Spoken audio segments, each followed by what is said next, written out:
Welcome again to the Tali Loz podcast, the third episode. And today I've got with me Chi. Welcome, Chi. Hello, Laura. How are you? I'm good. Thank you for joining. So Thank you for having me. is from a beautiful place called Burma. Do you actually want me to say Burma or Myanmar? Burma, or also like as in Myanmar, because when British colony, people used to call like Burma, but the actual official name is called Myanmar. But anyway, you can call it anyhow. It's a bit. I think on TV these days you see more like Myanmar than Burma. But I do know that you People call it are aware a Burma. lot more. Obviously, like in the past, people call like Burma, and I'm actually so used to it on myself, like just call like Burma or Burmese. So Chi is from Burma and grew up in a Buddhist family and moved to London about 16 years ago. So it's quite a while. And my question for him today, and I think it's also quite interesting for our listeners to learn, seeing spirituality and Buddhist thoughts grow in the West while he was here, how does he view that? How does he see the changes? Are they similar, or do we have a Western way of spirituality in Buddhism? So that is what we're going to talk about today with Chi. Hey, Chi, so you grew up in Burma. How does the culture where you grew up, how does it look like? How do we imagine ourselves into growing up as a Buddhist? Like school or a lot of meditation as just as a family, or do you do it in groups, in temples?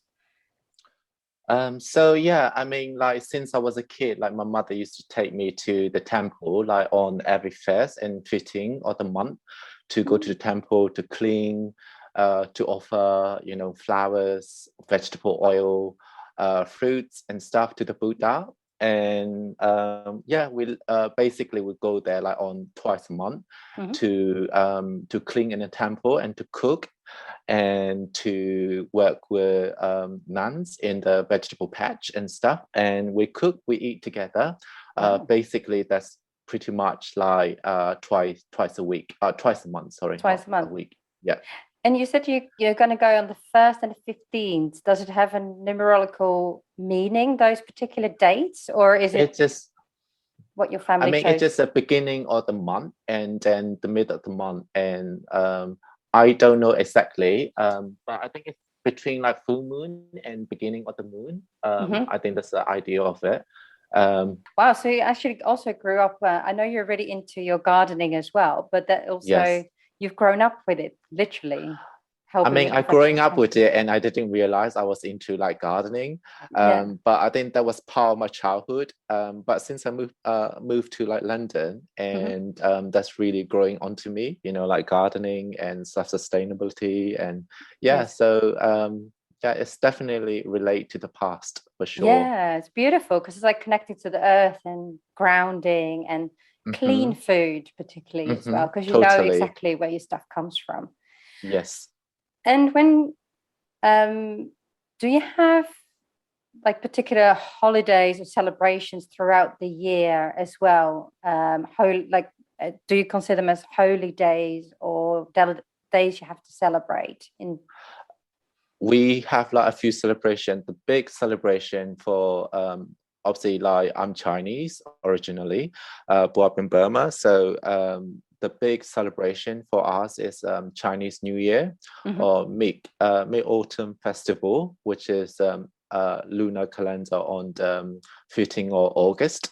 That's every year we celebrate that. It's you probably heard of it like Mooncake. Mooncake Festival is a Mid-Autumn Festival. That's when in the past people harvesting their crops and stuff. So that's quite a big celebration. Another one is a Buddha birthday. Obviously it's changed every year depending on the lunar calendar. So that's so we do that every year. Yeah. Oh wow, I did not know that. So on the lunar calendar, is there particular is it on a full moon or a new moon that you celebrate Buddha's birthday? I don't entirely remember because for me, I don't use a lunar calendar. Like my mom and dad, they still use it, and they don't use, like the calendar that we use. But for me, it's very difficult to keep on track, which day is which. Yes. So basically, that's why if I track like my birthday, it will always be different every year.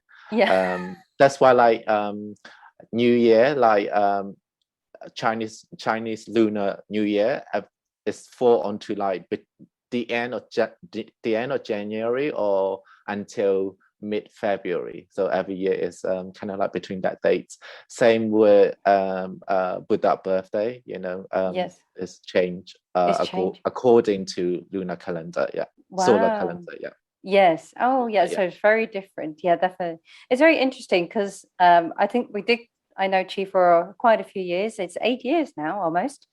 And Yes. yeah, you do have sort of like multiple birthdays, which I think is actually really cool. There's always something to celebrate. Excuses. Yeah, definitely. And so at school, for example, do you get teachings about Buddhism as well? Totally. So like especially in Burmese school, we normally will do fasting. Like we go to the class, and beginning of the day, especially in the morning, we will do prayer or meditating every morning. That's just kind of like part of our daily life as a students. Yeah. Wow. And we see in the West, we sometimes call Buddhism a religion, and some call it a lifestyle. How do you view it? Do you view it as either or do you view it as like a separate entity on its own? Like when it's come to like a Buddhism, it was a bit weird for me. Like when it came to the West, to London, and some people are practicing as a Buddhism, and they trying to emphasize, oh, I'm a Buddhist, I'm practicing, I'm religiously like practicing like my Buddhism. For me, that was just a bit weird for me. But like back home, we never say like, oh, I'm like Buddhist, Yes. we're just trying to be a calm, kind, just balanced person, I suppose. Yes. But for me, I don't think, personally, on my view, I don't think like Buddhism is a religion. I think that's not how Buddhists like taught, in any way. I find this very interesting because I've become more spiritual like the last year and a half or so, and I Of did course. actually get some people asking me like, "Oh, are you like doing the Buddhism religion or lifestyle?" It's like, "Well, I don't call myself that at all. It's more like just becoming what you said, like respect and acceptance of all sentient beings, Totally. and becoming mindful of myself, but also the people Yes. around me and Mother Earth." And yeah, I find it very nice. Like I think we sort of agree between the two of us, because other people might see Yeah. it differently, which is totally fine. That we see Buddhism that way, but I don't call myself a Buddhist. Yes. I Just mean, like any religions is, if you're not extreme, if you're not extremist, yeah, there are always like good things, that every religion teaching you like good things, to be yeah, a good person, to be kind to others, yeah. and all that. I think like, we all are good people. And so when you moved to London, I believe, yeah, 16 years ago, spirituality was there, but not really there. So we're calculating 16 years ago was probably around the time that the iPhone just came out, or any smartphone, I think. What are we, Yes. 2021? Yeah, roughly. And then did you see a massive, you sort of went through the whole shift, I guess, especially the last few years, people become more Totally. spiritual. How do you see that? It is evolving. I mean, like even on myself as an example, I mean, it was quite challenging time for me to go to the temple, like how I used to go, like with my mom, like twice a month, back home. I tried a few times in London, but then, as you know, like London lifestyle is quite hectic. It's quite difficult to keep it up to go there. But over the years, I do see this. I just find it like, you don't have to go to the temple to be, to be a good person or to be spiritual. I think the peace is within you. So yeah, I think it's definitely been changing like my way of thinking, whatever religions that you're in. Yeah. Yeah, it's very, yeah, I think people become more self-aware as well and talk about it. I think for a while it was sort of, people would view it, only hippies would go into spirituality and yoga, and now it's everyone. It's, Yeah. Becky with the good hair and Karen from Clapham, that also love to go to yoga and practicing spirituality and meditation as well. I think it's very good, that shift for people. Yeah. And what do you see as a big difference of what you've been taught and how we practice spirituality and Buddhism? What do you see as the biggest sort of difference that the West maybe put their own spin on?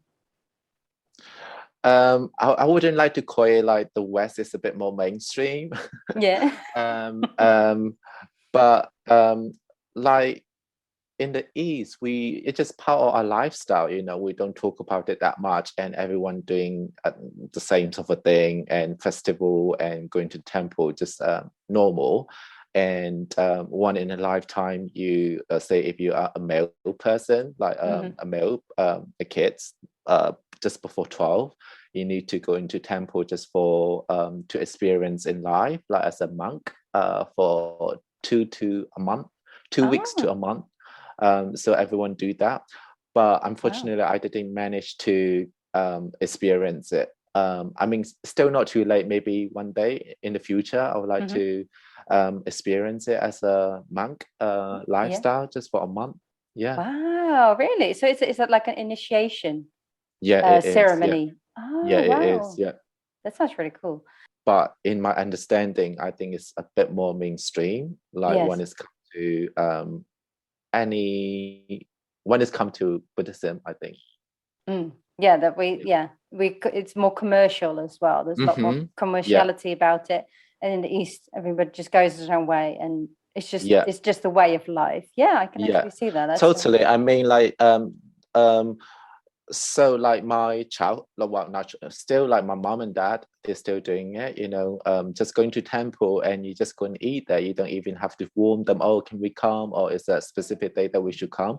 We literally just turn up there and talking to the monks or nuns, cook with them and eat with them, and it's just part of your it's just part of home. Like you just feel like it's home there. So that's very nice. Oh wow. I was allowed to experience once in a Buddhist temple, like a whole ceremony, and I saw the monks took food and flowers to the Buddhas, and then they closed it, so we couldn't see what they were doing. I assume it's like a whole ritual that they do. Are those the offerings that? More likely an offering, depending on the dates, like specific festival. Some, like, I think it's quite depends, like, even like in Buddhism, like different country, they practicing in different way. So like in Burma, they like to offer, those yellow clothing to cover the Buddha, and then they offer, like flowers and stuff. And obviously like donation and stuff like that. Yes, and that as well. Yeah, because we couldn't see, they closed it, and then like I think it was like 15 or 20 minutes later they came out, and then everything was gone, and we were like, "Where's everything? Where is everything?" Like that magically disappeared. But they change because, like, sometimes people constantly offering, so they can't keep it, especially if a lot of people offering, they can't keep certain things like for a long time. They constantly have to, okay, you offer it for half an hour, 2 hours, they have to move it out, otherwise it might be a bit too much. Like candles and stuff, they constantly have to remove it, otherwise like the heat candle, like you have to remove it. Right, yeah, that makes sense.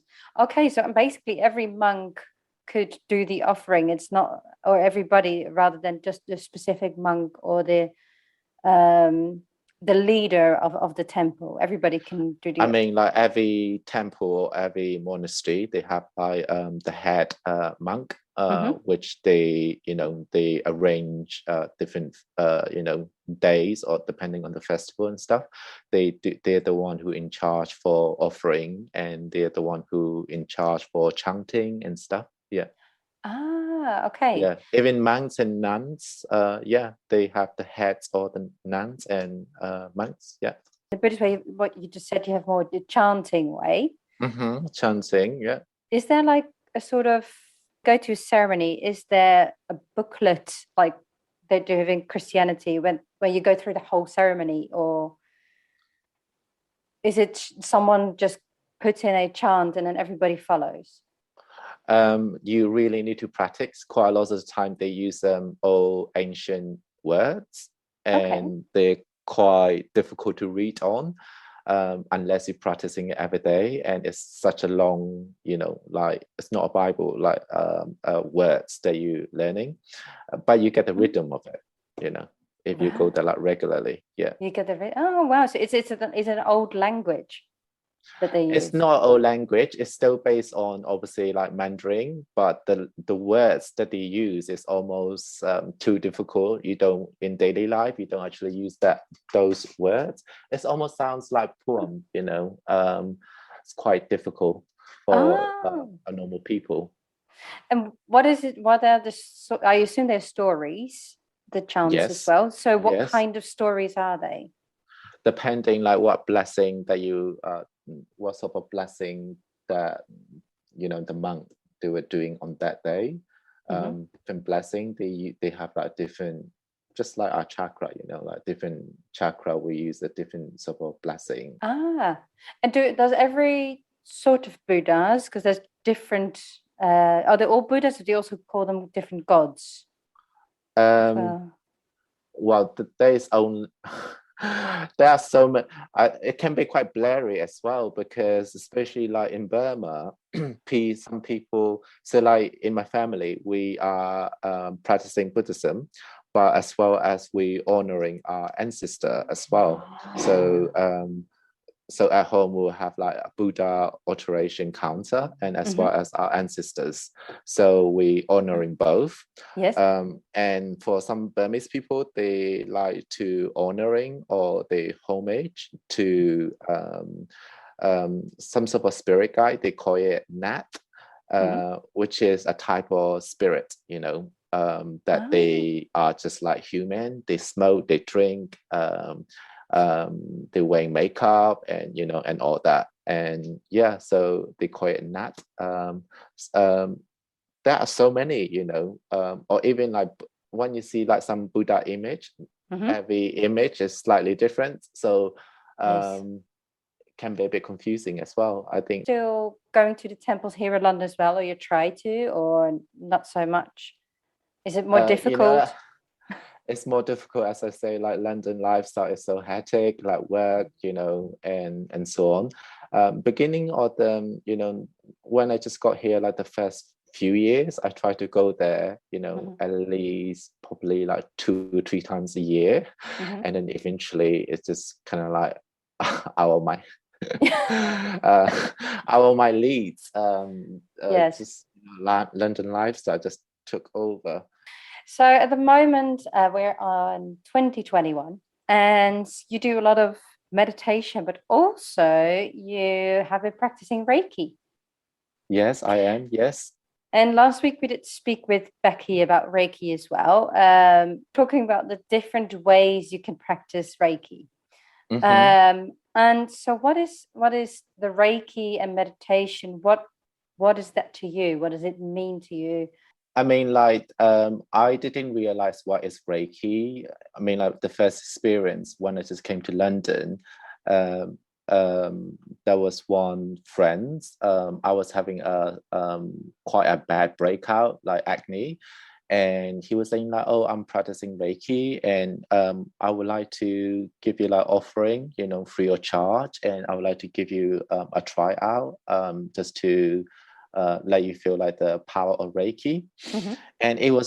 And I went there, and it was such a peaceful kind of like treatment or therapy, and I forgot about it like after 7 or 8 years later, until a few years ago. And we all have problem when you go to like difficulties and stuff. And I come across to Reiki again, and it's flashback my memory. Oh, that's like my first Reiki. That was way back. Yes. And that's how I started practicing like my Reiki. And it's helped me to overcome my IBS symptoms, as well as my gallbladder pain. So it's been a few years that I practicing it intensively, and as well as to my friends and family as well. Yeah. So yes, and for you, Reiki, you don't have, obviously we talked about it before, but you don't have psychic visions, do you? For you, it's more the energy and the warmth that you feel between yourself and the client, right?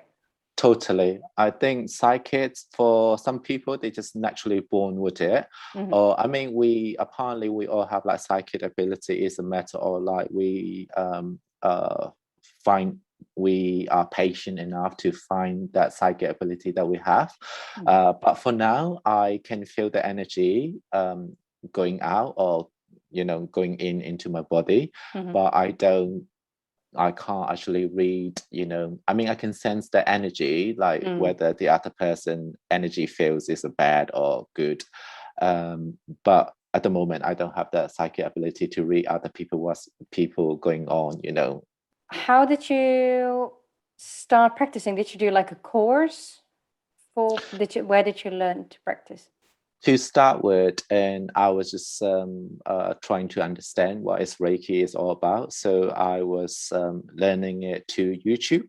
There are Reiki series, like literally level 1 will be, it lasts about like an hour, but plenty I know there. I really recommend people who like to try out as what is Reiki is all about. Just type into Reiki level 1 on YouTube, and that's all the information that you will see. And obviously like level 1 is trying to heal yourself, trying to learn what is all Reiki and where is it come from and stuff. Yes. But when you accomplish like level 1, you can go to the level 2, level 3. So I think my level 1 and level 2 on YouTube, learning and practicing on myself. Obviously, like I did initiation with a friend of mine. Yes. She kindly did it for me. During the COVID time, and I studied level 3 on the online courses with a teacher called Melissa. She is from Australia. And so I got certified as a Reiki master from her lineage, which go all the way back to Usui's Reiki. I think for those who are sort of interested but not ready to do like a full-on course, it's great to look online. There's loads of information. I just want to talk about meditation. I love it. Twice a day is my meditation time for me, in the morning and the evening. I do a lot of guided meditation, as well as listening to sound baths, especially in the evening before I go to bed. How do you like to meditate? Do you do it all by yourself in peace and quiet, or do you also listen to guidance, or do you do chants? I personally prefer like peace and quiet, but sometimes I do like a calming music or different frequency depending what sort of meditation that you like to do. But most of the time I just end up doing a peace light meditation, which you imagine like a bright light going into your different chakras. So that's how I normally practice it. But sometimes depends again. Whatever frequency that you like, and I play a bit of music on YouTube and just practicing with it. I think it's great now because everyone have phone, everyone have access. We all have a can go to YouTube. So much option out there, so it's great. Yeah. And did you, because you were meditating at school as well with the kids Yes, that yes. age. Um, how does how did that look like? Did the teacher do chanting and then the kids do it as well, or was it also sitting in peace and quiet and the going for self-reflection? Um, to be honest, it's not a full-on like chanting. It's basically just to inviting for your beginning of your day, Hmm. and it's more as thank you for for the universe. It's more like as a thank you things to Yeah, say thank you for today. that's nice. Just basically be grateful for another day Hmm. and Yeah. setting in new intentions and that kind of thing. It's so beautiful. I think definitely all schools around the whole world should start the day like that. Yeah. So if someone just if someone wants to start meditating, well, they don't know how, Hmm. what would your tip be on how to start meditating? Where would you start? Say if you're doing in the morning, that's the first thing that you do is meditation. Mhm. Obviously, if you want to go to the bathroom, do the bathroom stuff, and come back to do the morning meditation. We're breathing, just very simple breathing technique. We're breathe to your nose and breathe out to your mouth. Just a very simple. You don't have like, you don't have to, have like different chanting or, specific word that you need to say, Mm. purely just to calm your mind and ready for your day, if you do in the morning. Mhm. Whereas like in the evening, same thing, just have a bath, have a shower, everything fresh, ready, calm, and just breathing to your nose and breathing out to your mouth. Yeah, just Yes. pretty much. I mean, you can count like one every time that you breathe in and breathe out. You can count one and two, or people, so like one sheep or two sheep. Yeah. Like if you fancy that way, it's just a matter of you training your mind, Mhm. circulate 1 2 3, 1 2 3. So Mhm. basically, it's calm your immune system and calm your mind, calm your brain. Mhm. Yeah, so that's pretty much, I think it's very simple. Anyone and everyone can do it, Can do it. Yeah. but obviously to start with, you will think or like other thing, like when you're meditating, Mm. don't try to tense too much. I find like sometimes it's happened to me, like when I'm meditating and I'm thinking other stuff, which is completely normal. Just Yeah. let your mind be, just and just go back to it. Yes. Yeah, I Yeah. think that's a very good tip because I think a lot of people sort of overthink meditating that you Yes, and it's have like, oh, to, my mind is not calm enough, and I'll just give up. yeah, Yeah. exactly. Yeah. Yeah, they think about groceries and they panic and then they're like, oh, it's not for me. Well, actually, what you're saying is just lie down and only focus on breathing in, breathing out, which is a natural Hmm. thing to do for most people. And counting your breath. And if you think about your groceries, then try to think of your breath. Yeah. That's the best way of starting. Just very simple, and it's okay to think about weird stuff. It's And okay if you think of like grocery, or it's okay to to think of like tomorrow you have a date. It doesn't matter. Just go back yes, to your meditation. yeah, uh, and just count from one again. yeah, It's complete normal, and the idea is just be present at that moment. I think that's what Buddhism is about. Like, you're not trying to overthinking too much for tomorrow, things that is not coming yet. So just be present at this moment mhm. and be, trying to be happy. Thank you so much, Chi, for all your time and your explanation. I think it's so beautiful that you want to talk about it and give us the insight as well, because we don't always hear that unless you know someone or you dare to ask someone. Totally. And yeah, I think it's very insightful, very helpful, and I've learned a lot as well. There's a lot of things Oh, that I'm I so didn't know about. happy. I'm so happy. And thank you for having me as well. It's such a beautiful day, and enjoy the rest of your day. Yeah, Thank you thank so you. much. Thank Thank you. you. Right, bye Bye for now. bye. Bye. Thank you so much for listening. Follow us on social media. Follow this channel as well so you don't miss out on any episodes. Next week, we're going to talk about Akashic reading. See you then.